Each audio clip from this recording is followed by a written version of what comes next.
नमस्कार, सिटी न्यूजच्या बातमीपत्रात प्रेक्षकांचं मनपूर्वक स्वागत। बातमीपत्राची सुरुवात करूया सुविचार मालेने।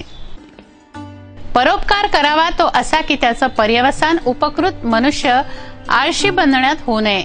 शिडीप्रमाणे वर चढत जाण्याच्या कामी त्याला उपयोग व्हावा। आजचा सुविचार आपण बघितला। आता बघूया बातमीपत्रातील ठळक बातम्या।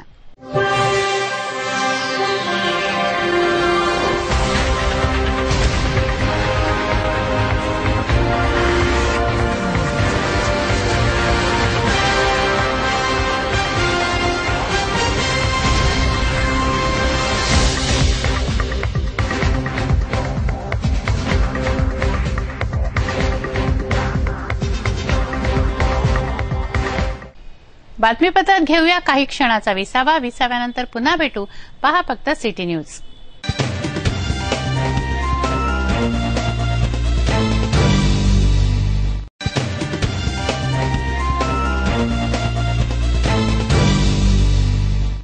विसाव्याअंती पुन्हा आपलं स्वागत आहे। बघूया बातम्या विस्तारित स्वरूपात। अमरावती महानगरात सर्रास अवैध धंद्यांना पेव फुटलंय असं शहरात अवैध धंद्यांना पाहून वाटतंय। काही दिवसांपूर्वीच पालकमंत्री प्रवीण पोटे यांनी अवैध धंद्यांना आळा घालण्यासाठी स्वतः धाड घालून कारवाई केली होती। त्याचबरोबर मंगळवारच्या रात्री पोलीस आयुक्तांच्या आदेशाने शहरातील बारवर धाडी टाकून बारमधल्या जेवण करत असलेल्या ग्राहकांना ठाण्यात आणले। अमरावती शहराच्या कॅम्प परिसरातील garden glory bar and restaurant मधून 10च्या वर ग्राहकांना फ्रेजरपुरा पोलिसांनी ठाण्यात आणले। तसेच राजापेठ पोलीस ठाण्यात सुद्धा वेगवेगळ्या ठिकाणाहून जवळपास 45च्या वर लोकांना आणण्यात आले। ही कारवाई पोलीस आयुक्तांच्या आदेशानुसार होत आहे हे कळले, पण शहरात असाही एक सूर निघताना आढळला की पोलीस ठाण्यांमध्ये बार मालकांकडून वेळेवर हप्ता पोहोचला नसेल म्हणूनच ही कारवाई होत आहे असं तर नाही ना। असू द्या, लोकांचं काय, लोक तर काहीही बोलतात की रात्री 12:30 वाजेपर्यंत बार सुरू राहू शकते। बरं असो, लोकांना तर माहीतच आहे एकीकडे धाड टाकल्या जाते आणि काही दिवसानंतर परत आटसाट करून धंदे सुरू, असं तर नेहमी होतच असते। हे सत्र आता सध्या सुरू आहे धाड टाकण्याचं। आता बघूया किती दिवस सुरू राहते। लोकांचं काय, ते तर काही पण बोलतातच। साधारण 10च्या सुमारास हे लोक आले पोलीस आणि कस्टमर जेवण करून राहिले होते। कोणत्या हॉटेलमध्ये जेवण? गार्डन ग्लोरी मध्ये कॅम्पला। आणि तिथून उचलून आणलंय? हा, जेवण नाही वगैरे जेवता चला म्हणे बसा गाडीत व्हॅन मध्ये। 150 म्हटलं आमचं बिल राहिले वगैरे, बिलाचा काहीच हिशोब भेटला नाही। 150 गिराईक घेऊन दिले आम्हाला, कोणाचे बिल नहीं दिले। 150 का खाना खा रहे थे उनको भी उठा के लाए, जो दारू नहीं पी रहे थे खाना खा रहे थे सिर्फ उनको उठा के लाए। सगळ्यांना आणलं। कोणते हॉटेल से लाए? अभी यहाँ तो गार्डन ग्लोरी वाला, तो गार्डन ग्लोरी नंतर तिकडे साइडला शाल होटल झाला। 6-7 बार एंड रेस्टोरेंट में इन्होंने कार्रवाई करी, जो कि एक्साइज वालों का काम है। लाइसेंस एक्साइज वालों, आम्हाला काही अगोदर काही अशी सूचना पूर्व सूचना काहीच नव्हती, नाही तर आम्ही हे केलं नसतं। ये कार्रवाई एक्साइज वालों ने करने को नहीं, पुलिस वाले कैसे कर रहे कस्टमर उठा के लेके जाना। तो धंधा बंद करने की बारी आ रही है। व्यवसाय बंद करून टाका, पूरे गिराईक उठा के लेके चले गए, सिर्फ गिराईक को गाड्या खड़ी होटल के बाहर। शिक्षण व नोकरीत मुस्लिमांना 5% आरक्षण मिळावं, तसंच मुस्लिम पर्सनल लॉ मध्ये शासनाने दखल देऊ नये अशा मागण्यांसाठी मुस्लिम बांधवांनी जिल्हा कचेरीवर धरणं दिलं। जमियत उलमाए हिंद अंतर्गत हे आंदोलन करण्यात आलं। आंदोलनाच्या पार्श्वभूमीवर मोठ्या प्रमाणात दुकानं बंद ठेवण्यात आली। व्यापारी, छोटे मोठे दुकानदार मोठ्या संख्येनं या आंदोलनात सहभागी झाले। सिटी न्यूजने या धरणं आंदोलनाचं थेट प्रक्षेपण केलं।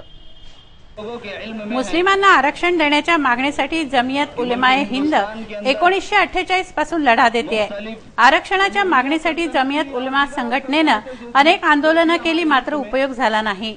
तेव्हा 5% मुस्लिम आरक्षण लागू करावं व मुस्लिम पर्सनल लॉ मध्ये दखल देऊ नये या मुख्य मागण्यांसाठी मुस्लिम समाजाने राज्यव्यापी आंदोलन छेडलंय। अमरावतीतही जमियत उलमा जिल्ह्याच्या वतीने जिल्हाधिकारी कार्यालयावर धरणं आंदोलन करण्यात आलं। जिल्हाधिकाऱ्यांमार्फत मुख्यमंत्र्यांना निवेदन पाठवण्यात आलं।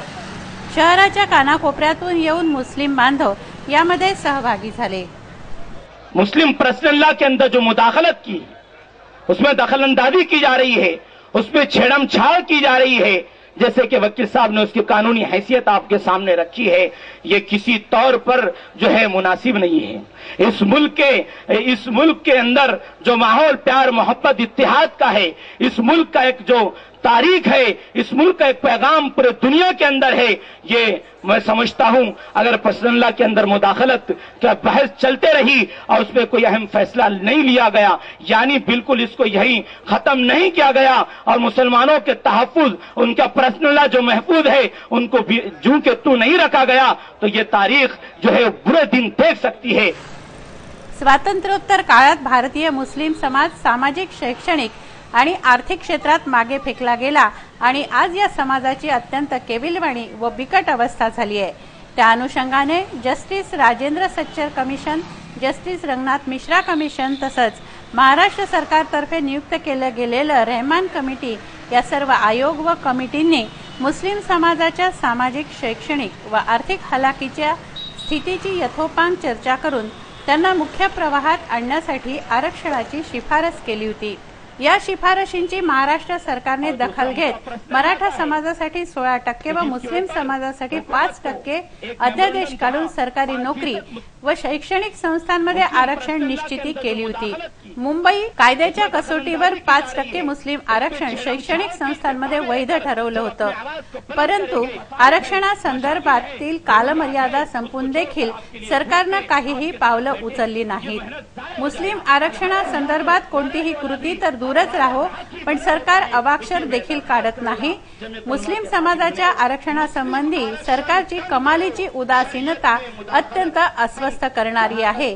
या विरोधात हे आंदोलन छेडण्यात आलं। जिल्हा कचेरीवर जमियत उलेमाच्या पदाधिकाऱ्यांनी मुस्लिम बांधवांना संबोधित केलं। एक नाइंसाफी नहीं, हजारों नाइंसाफियां हैं। एक जुल्म नहीं, हजारों जुल्म हैं। एक ज्यादती नहीं, हजारों ज्यादतियां हैं। लेकिन हिंदुस्तान के मुसलमानों ने हमारे अपने बड़ों से, हमारे अपने रहबरों से सब्र सीखा है और इंशाअल्लाह हम सब्र उस वक्त तक करते रहेंगे जब तक हमारी शरीयत पर आंच ना आए। जिस दिन हमारी शरीयत पर आंच आएगी और शरीयत में अपनी तरफ से कोई कानून दाखिल किया जाएगा और मुस्लिम पर्सनल लॉ को मनसूख करने की कोशिश की जाएगी, तो हमारे सब्र का पैमाना लबरेज हो चुका होगा। अल्लाह तबारक व तआला ने कुरान करीम में साफ फरमा दिया। मेरे दोस्तों, सबसे पहले तो हम ये समझ ले कि मुस्लिम पर्सनल लॉ मुसलमानों का बनाया हुआ कानून नहीं है। आज का ये हमारा धरना आंदोलन जमीयत उलमा महाराष्ट्र के आदेश के मुताबिक जमीयत उलमा जिला अमरावती की तरफ से था और हमारे दो अहम मुद्दे थे। आज एक है कि हमारा जो पर्सनल लॉ महफूज है, कानून इलाही मालिक का बताया हुआ जो कानून है, उसमें कोई रद्दोबदल नहीं होना चाहिए। जो आज ये बात चलाई जा रही है, 3 तलाक के मसले को उठाया गया, 1 से ज्यादा निकाह के मसले को उठाया गया, ये ऐसे कानून है कि जो 1450 साल से पहले फिक्स है। इसमें कोई कमी पेशी हम बर्दाश्त नहीं करेंगे। हमने ये आंदोलन छेड़ा है कि इस सिलसिले में हम कोई चीज कबूल नहीं करेगी। जो है सच्चर कमेटी की जो रिपोर्ट है, दीगर रिपोर्टों की जो कमेटियों की रिपोर्ट है, इसके लिए बहुत सारे कमेटीज ने संपूर्ण राज्य में नहीं बल्कि पूरे देश के अंदर स्टडी किया, अभ्यास किया और उसके पश्चात सरकार को अपनी रिपोर्ट सौंपी। उस रिपोर्ट के अंदर रंगनाथ मिश्रा कमीशन ने, जस्टिस राजेंद्र सच्चर ने और डॉक्टर महमूदुर रहमान कमेटी, ये तीनों कमेटी ने ऐसी रिपोर्ट प्रेजेंट की है गवर्नमेंट के सामने, जिसमें ये रिकमेंडेशन या सिफारिश की गई है कि मुस्लिम समाज को सहूलियातें और आरक्षण देना चाहिए। शहरातील वाहतूक पोलीस विशेष मोहीम राबवत आहेत।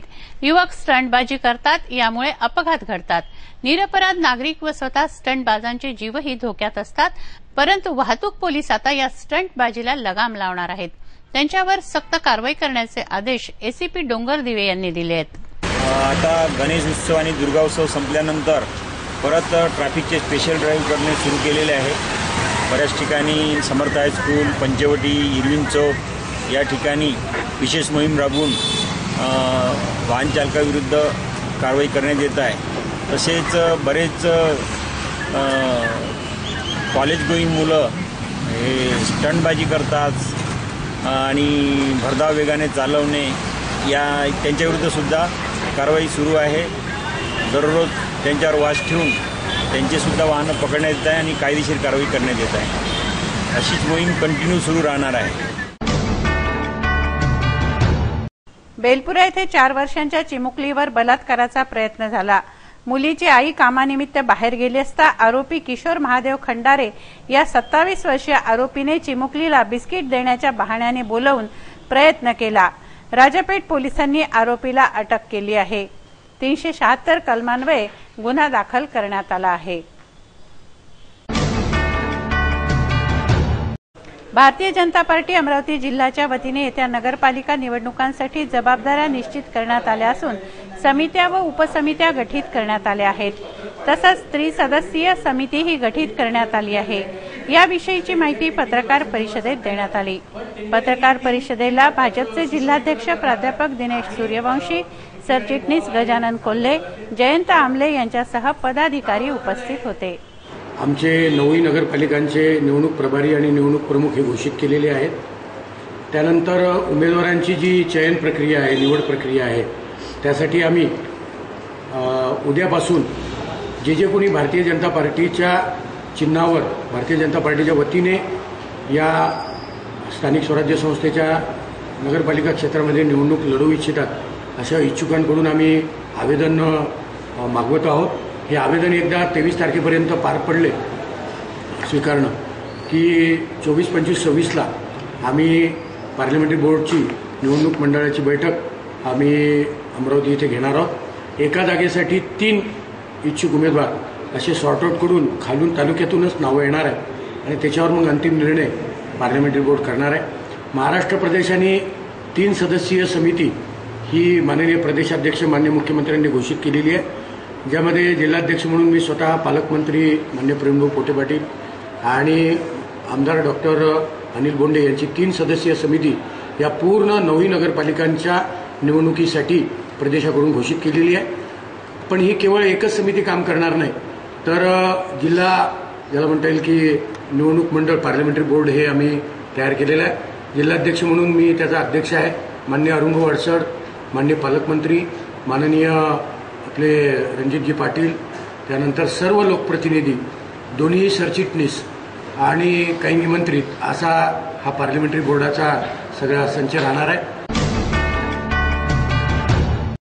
श्याम चौकात वाहतूक पोलिसांनी दुचाकी चालकांवर कारवाई केली। दुचाकींच्या फॅन्सी नंबर प्लेट, प्रदूषण पसरवणारी वाहनं यांच्यावर कारवाई करण्यात आली। अल्पवयीन चालकांच्या हाती दुचाकी गेल्याने अपघातांचं प्रमाण वाढलंय। अशा चालकांनाही पोलिसांनी दंड ठोठावला।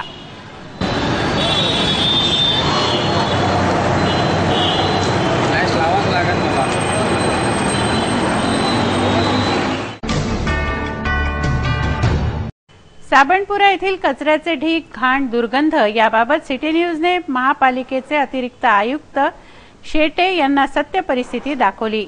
याची दखल घेऊन आयुक्त शेटे यांनी बीट पिऊन SI कंत्राटदार यांची महापालिकेत बैठक घेतली।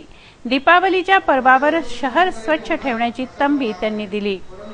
आणि त्यासोबत तुमच्या ऑफिस सुपरविजनसाठी एक स्पेशल टीम मान्य आयुक्तांनी मला माहिती आहे, परंतु मान्य आयुक्तांनी एका प्रभागामध्ये एक इंजिनियर किंवा एक HOD हप्त्यात 2 व्हिजिट, 3 रँडम पद्धतीने आणि त्या व्हिजिट सुद्धा म्हणजे सकाळी जर तुमच्या 7 वाजता त्यांनी सफाई संदर्भात हजेरी संदर्भात जर त्यांनी नोंदी घेतल्या असतील तर तेच तुमच्या जेव्हा दुसरी हजेरी राहील दिवसाची दुसरी दुपारची हजेरी 2 वाजता 11 वाजता शेगाव होते तर त्यावेळेस तो पुन्हा हजेरी घेणार। त्यानंतर त्याच्यासोबत एक चेकलिस्ट राहणार वार्डमध्ये जो फिरून आहे त्या दिवशी। बातमीपत्रात घेऊया काही क्षणाचा विसावा। विसाव्यानंतर पुन्हा भेटू। पहा फक्त सिटी न्यूज।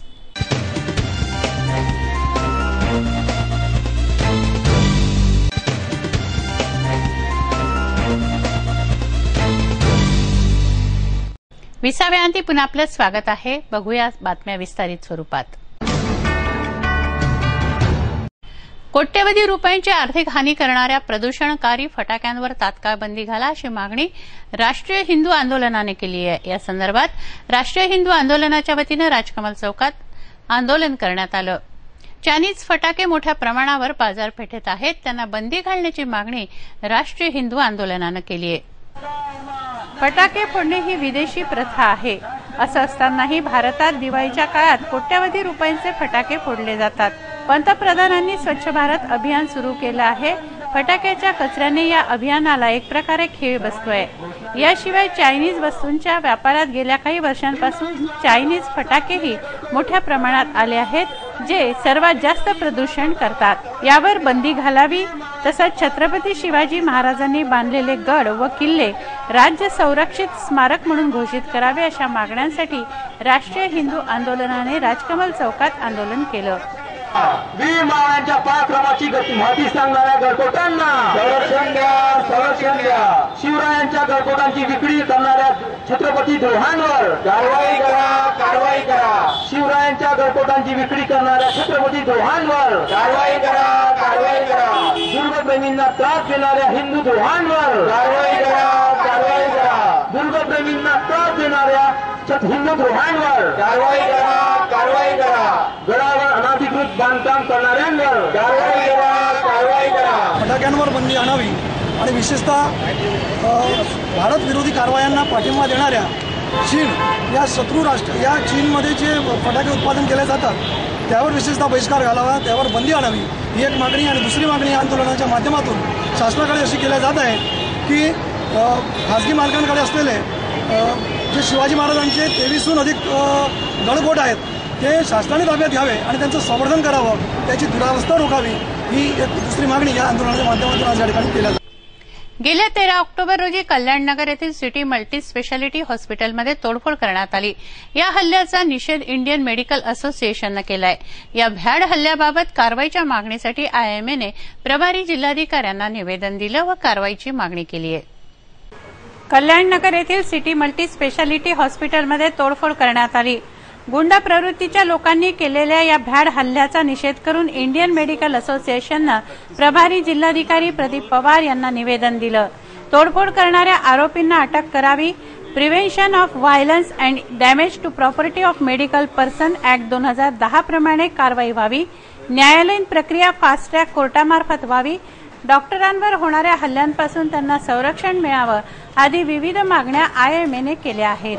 सिरियस पेशंट जो पॉयझनिंगचा पेशंट होता त्या पेशंटचा डेथ झाला उपचारादरम्यान. आणि विशेष म्हणजे डॉक्टरांनी बिलाची मागणी नाही केली. जे ॲडव्हान्सेस भरले होते तेवढे भरले आणि त्याच्यानंतर कुठली मागणी न करताना पोस्टमॉर्टम झालं नाही पाहिजे. आणि 5-10 मिनिटात आले तर 10-15 जणांनी हॉस्पिटल तोडलं. मला असं सांगावं असं वाटते की एक व्हायोलन्स अँड प्रिव्हेन्शन एक ॲक्ट आहे 2010चा. जनतेला माहिती नाही. जनतेला या प्रसार माध्यमातून मला सांगायची इच्छा होते की इतका कडक ॲक्ट आहे की नॉन बेलेबल ऑफेन्स आहे. स्टॅट 50,000 रुपये फाईन आहे आणि त्याच्यानंतर जेवढं काही डॅमेज होतं ते सगळं भरून द्यावं लागतं आणि 3 वर्षे शिक्षा आहे त्याच्यात. आणि अशा पद्धतीचा ॲक्ट असताना अशा कृती करणं, विकृतीपणा करणं हे चांगलं नाही आहे. डॉक्टर्स हे आपल्या सगळ्यांच्या चांगल्यासाठी विचार करतात, चांगल्या स्वास्थ्याचा विचार करतात, चांगले उपचार करतात आणि आयएमए हे याच्यासाठी बनलेलं आहे. आमच्यातही काही त्रुटी असेल तर आम्ही भरून काढतो, पण आमचे कुठले डॉक्टर त्रुटी ठेवूनच नाही राहिले. सगळे चांगल्या पद्धतीने उपचार करून राहिले. फास्ट ट्रॅकमध्ये घ्यावं आणि 2010चा ॲक्ट पूर्णतः लागू करण्यात यावा. आणि सगळ्या जनतेला हे कळलं पाहिजे की 2010चा ॲक्ट किती कडक आहे की डॉक्टरचं हॉस्पिटल तोडणे, डॉक्टरला मारायला धावणे म्हणजे किती कठीण प्रसंग आहे हा. म्हणून असं कोणी करू नये असं मला आवाहन करायचं आहे. मृत जिथे डेथ झाला आहे त्या कुटुंबाला आमच्याकडून आयएमएतर्फे सांत्वना आहे, श्रद्धांजली वाहतो आम्ही. अमरावती शहरातील अनेक रस्ते खड्ड्यात गेले आहेत. अकोली ते साईनगर रस्ता खड्ड्यांनी भरलाय. याबाबत निवेदनं देऊन झाली परंतु उपयोग झालेला नाही. तेव्हा भ्रष्टाचार विरोधी संघाने मुरुम टाकून रस्त्याची दुरुस्ती केली. अखेर नागरिकांनाच या कामासाठी पुढे व्हावं लागलंय. अकोली ते साईनगर रस्त्याची अत्यंत दुरावस्था झालेली आहे. रस्त्यावरील खड्ड्यांमुळे वाहन चालकांना वाहन चालवताना कसरत करावी लागे. येथे अनेक अपघातही घडले आहेत। रस्त्याच्या या दुरावस्थेबाबत जिल्हाधिकारी, मनपा आयुक्त, तहसीलदार, पोलीस आयुक्त यांना अनेक निवेदनं दिली, मात्र उपयोग न झाल्याने अखेर भ्रष्टाचार विरोधी संघाने स्वतःच कंबर कसली। मुरुम टाकून अकोली ते साईनगर रस्त्यावरील खड्डे मंगळवारी बुजवण्यात आले। कल तो उधर हो रहा है, उद्घाटन है बोलते रोड का, ये रोड का उद्घाटन है दूसरा रोड का।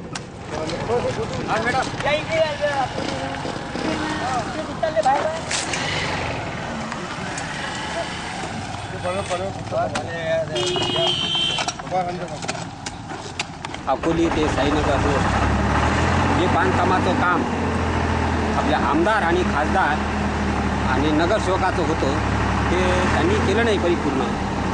परंतु समाजसेवकाचा आज जरूर पडली आहे, तिथं दुर्घटनाग्रस्त व्यक्ती होत आहे, त्यासाठी आम्हाला समाजाला एकत्रित होऊन आज गड्डे बुजवण्याचं काम करण्यात आलेलं आहे।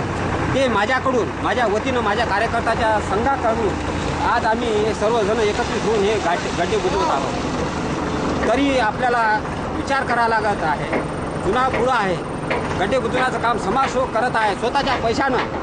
त्यांना विचार करण्याचं योग्य व्यवस्थित विचार करून सणे आहे, हा समाजाचा जे कार्य आहे ते करण्यात यावं। आणि रोडनी जात असताना माझी गाडी स्लिप झाली गोट्यावरून, तर छातीला माझ्या मार लागला, तर श्याम मराठीकडे मला 3000 रुपये खर्च आला। त्या रोडचं काम राजकमल ते रेल्वे स्टेशन जयस्तंभ अशा अनेक महत्वाच्या भागांना जोडणाऱ्या रेल्वे पुलाची दुर्दशा होत चालली आहे। रेल्वे पुलाच्या फाड्या निघतात तर भिंतींवर झाडं उगवली आहेत। 48 वर्षांचा हा पूल झालाय। या पुलाविषयीचा सिटी न्यूजचे ज्येष्ठ प्रतिनिधी अशोकभाई जोशी यांचा हा वृत्तांत।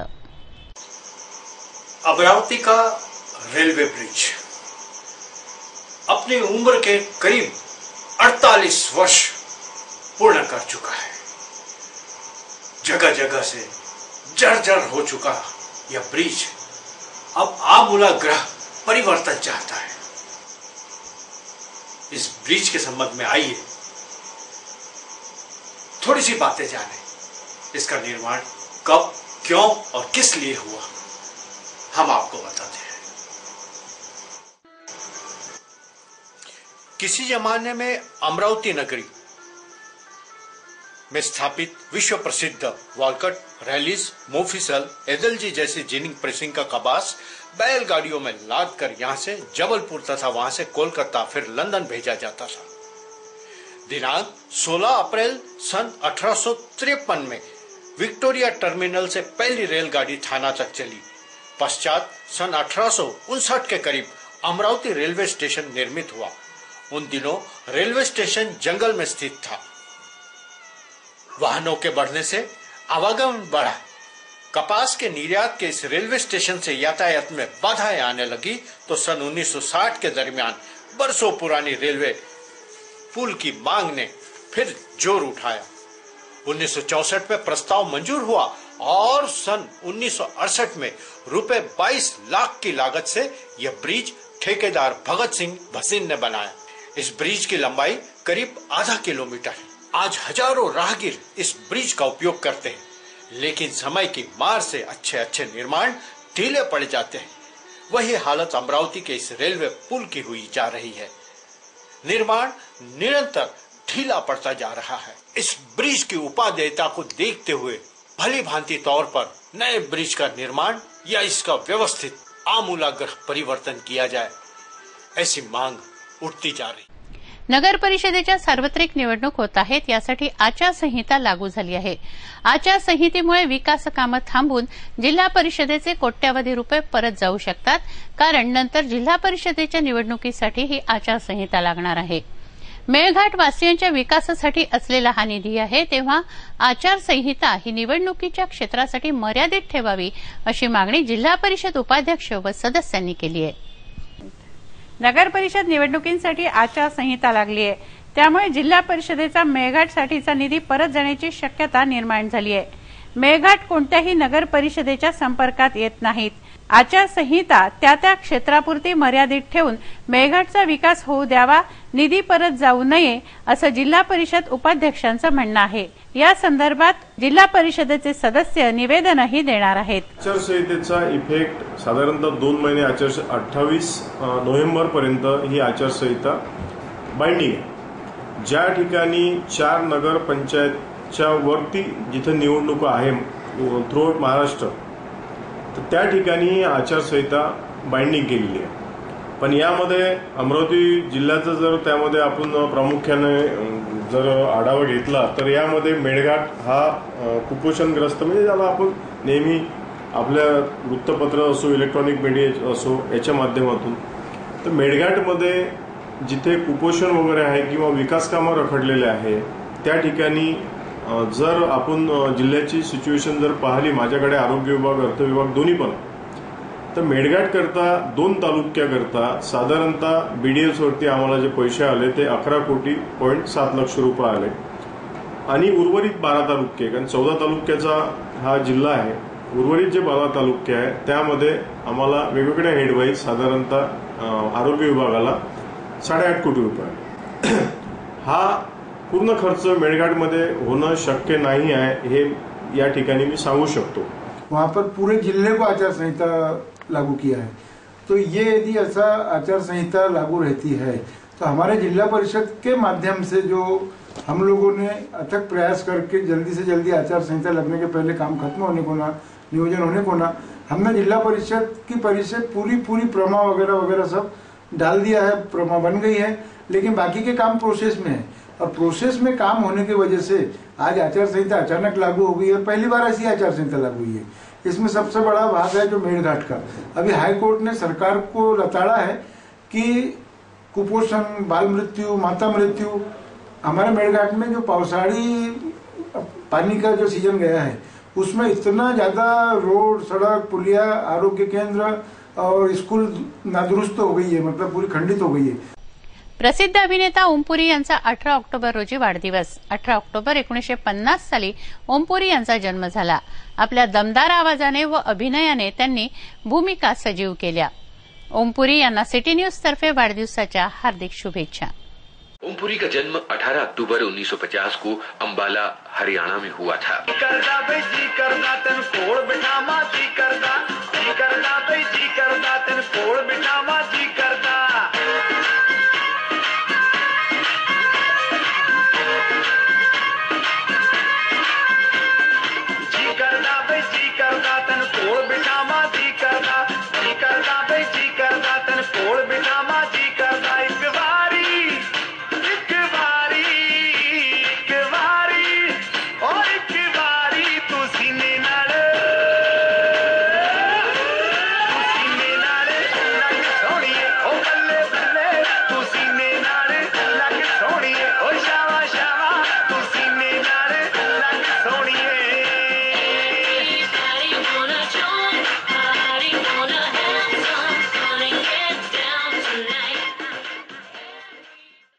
काय आहे हवामानाचा अंदाज? किती होतं दिवसभराचं तापमान? काय राहील उद्याचं तापमान? नजर टाकूया हवामानाच्या अंदाजावर।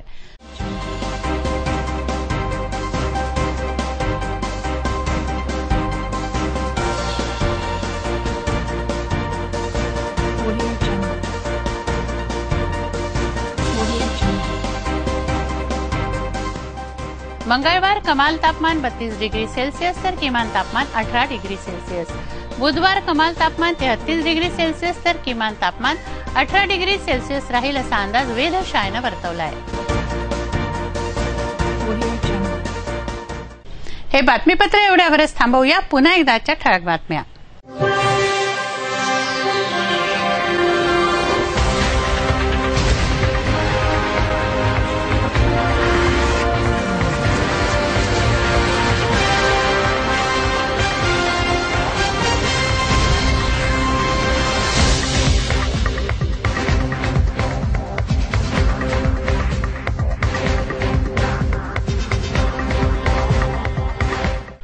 वेळ झाली आहे आपली रजा घेण्याची. आपणास काही माहिती द्यायची व काही सुचवायचे असेल तर आमच्याशी थेट संपर्क करा.